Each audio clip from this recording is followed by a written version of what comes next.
once the opportunity arose for him to close the show, he did it in emphatic style. Whatever he hits falls. Omar Ahmed, IFL TV MTK Global, joined by Frank Warren late at the Royal Albert Hall. Seen Daniel blast Ebenezer Tete in one round. Thoughts, Frank?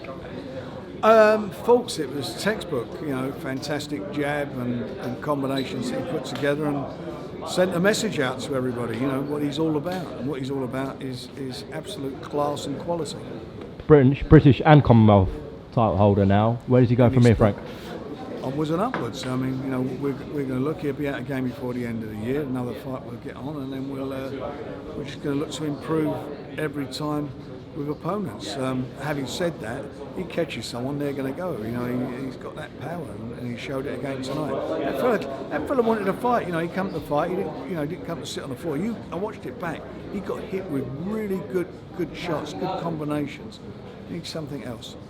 You've seen a lot of heavyweights in your time, worked with a lot of heavyweights. How highly do you rate Daniel? At this stage of the game, he's the best young heavyweight I've ever worked with. Okay, that says a lot. He is, there's no doubt about it. I mean, a lot of them have gone and won world titles and so forth, and they've done tremendously well. But at this stage of the game, 13 fights, 7 titles he's been involved with and won. Only having had 7 senior bouts as an amateur is a bit of a statement that he's making in the heavyweight division. He's sending a message out to all of them, and by the time it all settles down next year, hopefully Tyson gets there's no hiccups with Deontay against Ortiz. They get their fight on, and there may be another fight between them. You've got AJ fighting Ruiz.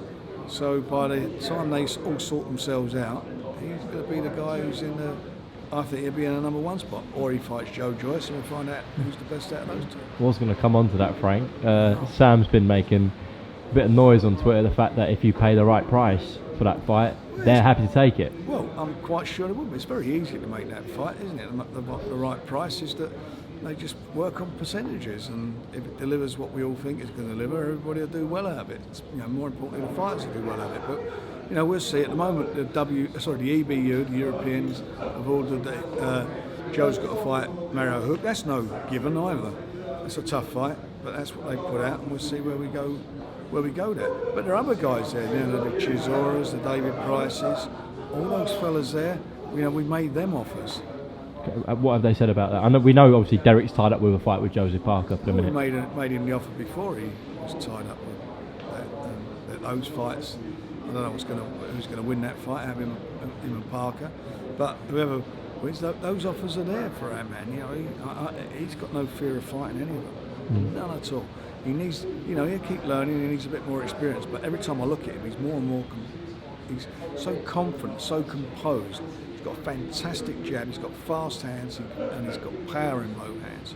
He is a handful for anybody. Will he fight again this year? Yeah. Okay. Before Christmas. All right. When do you think he'll be at world-class level? I think he's there now. No, but in terms of the opponents he's fighting more. Well, you talk about the opponents he's fighting. I mean, where's Derek Chisora's fighting against Parker? That's being sold as a pay-per-view fight, isn't it? I think and they're all saying that Parker's still a world-class fighter, and they're talking about Parker being, in the middle, the winner of that getting a shot at a title. He's as good as them. I think he's a better fighter than them. I think that Daniel's a much better fighter than him. I'd make that fight in a heartbeat. So that's world level to me. He's world level. David Price is a free agent. When you put them offers to David's team, MTK, what was the response? Well, he's tied up in another fight. He's decided he's going in a different direction. That's his choice, but he'll fight anyone. You all those names, reel them all off, he'll fight anyone. Okay. And in terms of Joe, we know he's been linked with the Povetkin fight, the Miller fight. He is mandatory for that European title. Do you expect him to fight for that title against Huck next? Well, he's the mandatory also to Char. Well, that fight between Char and Bryan, that's eventually, which should take place, we're hoping, before 2050. But, eventually they'll get it on. But, look, if he goes and fights for the European, if he fights Huck, and that is the direction that Joe wants to go in, that is what it is. But great fight between Daniel and him, or a winner of that fight, we'd do that in a heartbeat. Frank, just before I let you go, it is official now that Nigel Benn will be returning to the ring against Saki Obika. It's going to be on pay-per-view. How do you feel about that? Well, I don't think it should be happening. I find it very sad. I mean, I like Nigel. I promoted him at the start of his career and at the end of his career.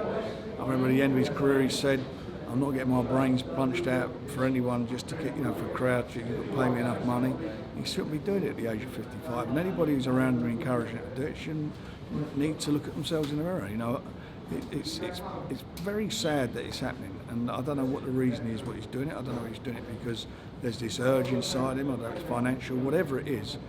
He shouldn't be doing it, and I've got a lot of time for Nigel. He's one of British boxing's icons, and we don't want to see him doing this, and I wish he wasn't doing it. Who's it being broadcast by? It's an app. Oh, It's pay-per-view on an app. Yeah.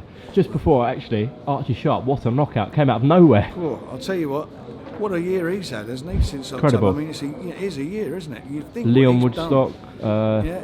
I mean, he is McCrory, something else. yeah. He's improving in every fight, and that was I had to do an interview, but I watched the thing back. I had to watch it back from the back of the hall. But he's something else. Losing that fight as well. Yeah, well, you know what? At the end of the day, that's what champions do. They pull it out when they need to pull it out, and that's exactly what he did, Archie. He deserves it. He's a lovely fella. Declan's a great guy. Yeah. I've got a lot of time for him. He was very confident before the fight, but at the end of the day, Archie did what he had to do. Do you think Archie could be fighting for a world title next year?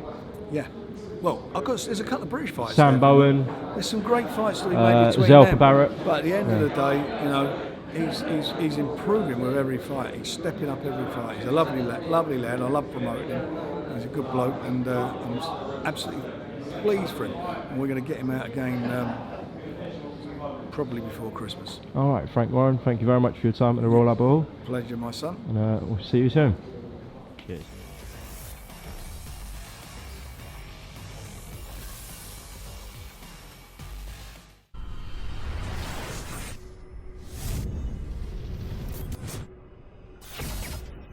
Once the opportunity arose for him to close the show, he did it in emphatic style. Whatever he hits falls.